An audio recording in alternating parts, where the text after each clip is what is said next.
विकसित भारत के अंदर जो प्रधानमंत्री का सपना है, क्या गरीबों को आशियाना मिले, हमारी भी आशा जग चुकी है। और हम प्रधानमंत्री जी और बीजेपी सरकार से ये ऐलान कर रहे हैं, क्या चुनाव के पहले सीएम आकर के हमारे अपने मंच पर कच्ची बस्तियों के लिए घोषणा करे, क्या यथास्थान इनको पट्टे दे दिया जाए। नहीं करेंगे तो हम आपकी वोट ना तो कांग्रेस को देंगे ना तो बीजेपी को देंगे, काले झंडे लगा के इनका विरोध हम शुरू करेंगे। कच्ची बस्ती एकता जिंदाबाद, कच्ची बस्ती एकता जिंदाबाद, कच्ची बस्ती एकता जिंदाबाद। पट्टे नहीं तो वोट नहीं, पट्टे नहीं तो वोट नहीं, पट्टे नहीं तो वोट नहीं।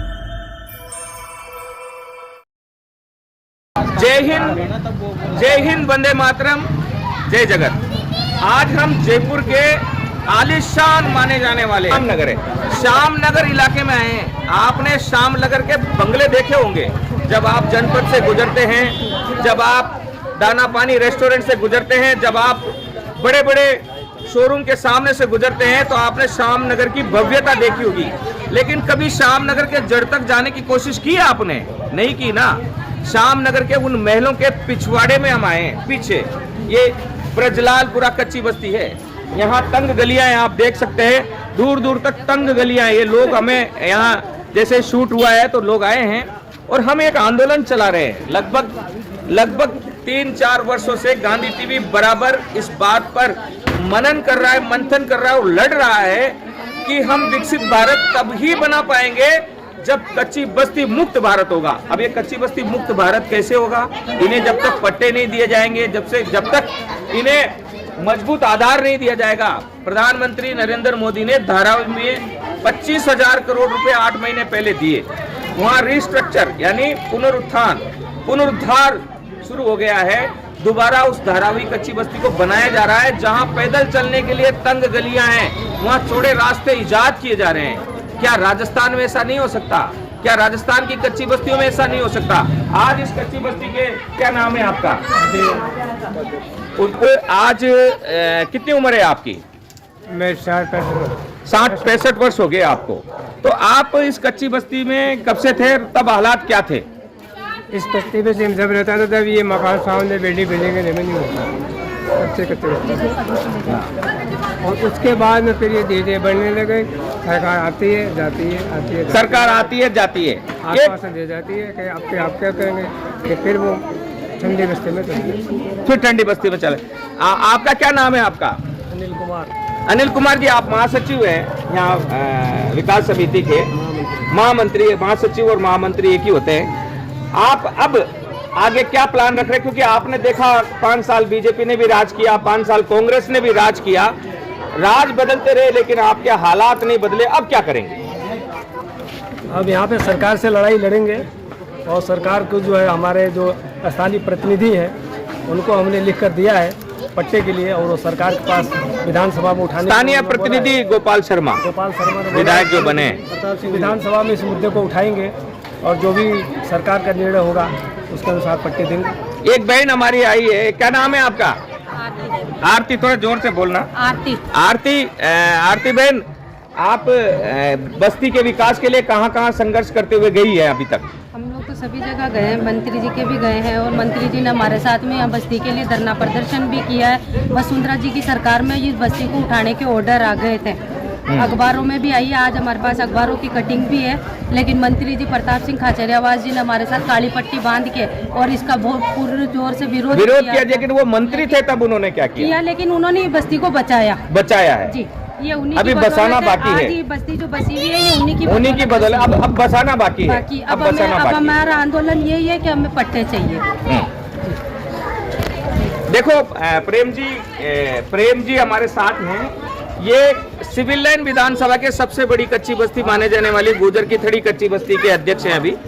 प्रेम जी, आप लगातार 40 वर्षों से संघर्ष करते रहे हैं। आप कांग्रेस के साथ भी रहे, अब आप बीजेपी के साथ चल रहे हैं और अब आप मन बना रहे हैं कि कांग्रेस और बीजेपी दोनों को एक बार ताकत दिखाने की जरूरत है। क्या है, क्या संघर्ष आपका रहा और आज ऐसी जरूरत क्यों है कि हम सभी राजनीतिक दलों के सामने एकजुट होकर खड़े हो जाएं, इन दोनों दलों को अपनी ताकत की नुमाइश करें। आज कई वर्षों पूर्व हमें दोनों पार्टियों ने, कांग्रेस ने और बीजेपी ने, अंधेरे में रखा और अंधेरे में रख करके हमें सिर्फ आश्वासन के लड्डू ही खिलाए इन्होंने, पूरे लड्डू कभी खिलाए नहीं। अब हम सारी कच्ची बस्तियाँ, ये ब्रिजलालपुरा कच्ची बस्ती मेरे साथ 40 साल पुरानी कच्ची बस्ती है, इसके संघर्ष के लिए भी हमने शुरू में संघर्ष किया। यहाँ पर भी भूमाफियाओं ने इस बस्ती का मंदिर बनने तक का रोक दिया था, लेकिन हमने उस मंदिर को बनवा दिया और उन भूमाफियाओं को यहाँ से भगाया। आज ये कच्ची बस्ती बिगड़ पट्टे के रह रही है, इसी आश्वासन से क्या कोई सरकार आवे और हमें पट्टे दे दिया जाए। अब विकसित भारत के अंदर जो प्रधानमंत्री का सपना है, क्या गरीबों को आशियाना मिले, हमारी भी आशा जग चुकी है और हम प्रधानमंत्री जी और बीजेपी सरकार से ये ऐलान कर रहे हैं, क्या चुनाव के पहले सीएम आकर के हम अपने मंच पर कच्ची बस्तियों के लिए घोषणा करे, क्या यथास्थान इनको पट्टे दे दिया जाए।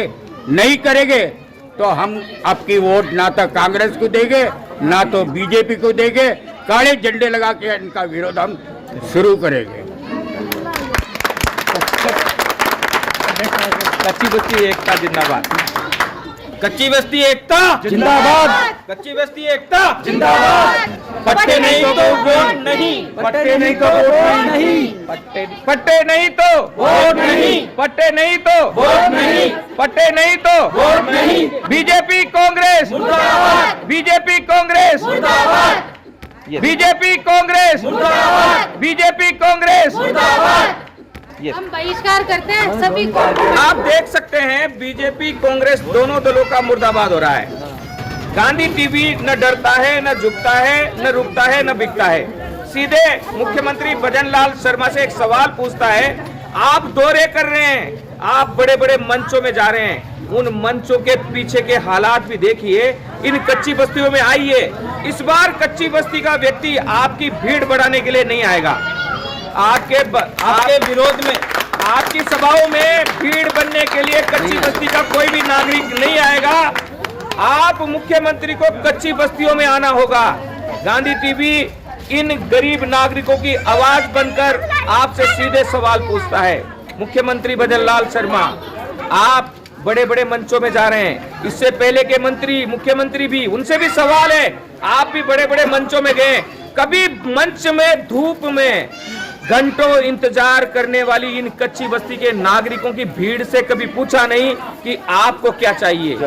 आपने हमेशा ये कहा कि हमें वोट चाहिए, लेकिन वोट के बदले में आजादी के इतने वर्ष बाद भी 40 साल उम्र है इस कच्ची बस्ती की, नन्हे मुन्ने बच्चे हैं यहाँ पर, इनका भी ख्वाब है कि जैसे महल के बच्चे पलते हैं वैसे ही हमारे बच्चे भी पलें। इसलिए इस बार कच्ची बस्तियों में एक आंदोलन खड़ा हो गया है, और आंदोलन जब तक मुख्यमंत्री कच्ची बस्तियों का दौरा करेंगे नहीं, जब तक मुख्यमंत्री कच्ची बस्तियों में नहीं आएंगे, तब तक कच्ची बस्ती से कोई भी एक भी व्यक्ति न कांग्रेस की भीड़ में जाएगा, न बीजेपी की भीड़ में जाएगा, न किसी दल के प्रतिनिधि को यहाँ घुसने देगा। गांधी टीवी इस आंदोलन का कारण बन रहा है। आपको अगर इस छोटे से पत्रकार को कुछ भी सजा देनी हो दे देना, लेकिन हम जेल में रहेंगे वहां भी यही आवाज बुलंद करते रहेंगे, क्योंकि आज अब ये आवाज रुकने वाली नहीं है। गांधी टीवी मिशन मोड पर काम करने वाला एकमात्र अखबार, एकमात्र चैनल है। आप बने रहिए। कच्ची बस्तियों में यही हालात मुख्यमंत्री को दिखा रहे हैं, हर जगह पर यही हालात है। अभी कठपुतली नगर में हम जा रहे हैं, कठपुतली नगर में भी लोग यही कह रहे हैं कि 5 साल बीजेपी के साथ, 5 साल कांग्रेस के साथ हमारी जिंदगी इन दलों ने बर्बाद कर दी है, और इन दलों ने सिर्फ भीड़ जुटाने के लिए हमारा इस्तेमाल किया है। चुनाव के समय में दारू पीने वालों को दारू मिल जाती है, और 500 रुपए जेब में, 100 रुपए से शुरू हुआ, आज 500 रुपए जेब में आ जाते हैं। उसके बाद 5 साल तक कच्ची बस्ती के लोग इनके लिए अछूत होते हैं। अरे देखते ही भगा देते हैं, कार्यालयों में घुसने नहीं देते हैं, अधिकारी मजाक बनाते हैं। लेकिन इस बार प्रजातंत्र में अपनी ताकत का इस्तेमाल करते हुए अपने इन 40 सालों के दुख का बदला लेने के लिए कच्ची बस्ती जाग रही है। बने रहिए गांधी टीवी के साथ। जय हिंद, वंदे मातरम, जय जगत। जय भारत।